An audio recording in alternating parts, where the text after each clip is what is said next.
Faire du secteur minier ivoirien un moteur de croissance de l'économie reste un défi majeur pour les autorités. Situé près de Mbengue, dans le nord de la Côte d'Ivoire, les activités de la mine d'or de Lafigué ont été officiellement lancées le 19 octobre 2024. Selon le ministre ivoirien des Mines, du Pétrole et de l'Énergie, l'exploitation de la mine de Lafigué, prévue sur 10 ans, devrait générer à l'État ivoirien près de 400 milliards de francs CFA. Un projet qui vient renforcer la production nationale qui devrait, selon les chiffres officiels, atteindre 65 tonnes d'or d'ici 2025.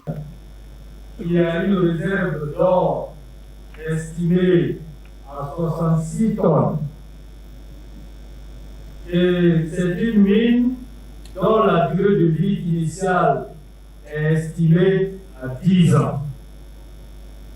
Elle va générer pour l'État de Côte d'Ivoire et bien sûr le CEO en a parlé, près de 400 milliards de francs CFA sur la durée de la vie.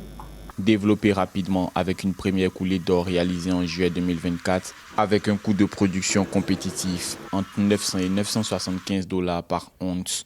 La mine d'or de Lafigué se positionne comme un acteur majeur dans la région.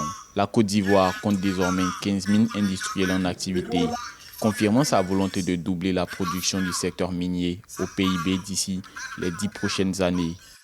Au-delà de ces chiffres records, ce qui distingue vraiment cette mine, c'est qu'à Lafigué, nous construisons nos futurs. C'est ici que se dessine aujourd'hui l'avenir d'Endeavour Mining en Côte d'Ivoire, notre partenariat avec le pays qui compte désormais 2 mines opérationnelles, à Lafigué et ici, est renforcé et nous croyons fermement au potentiel de la Côte d'Ivoire pour notre développement.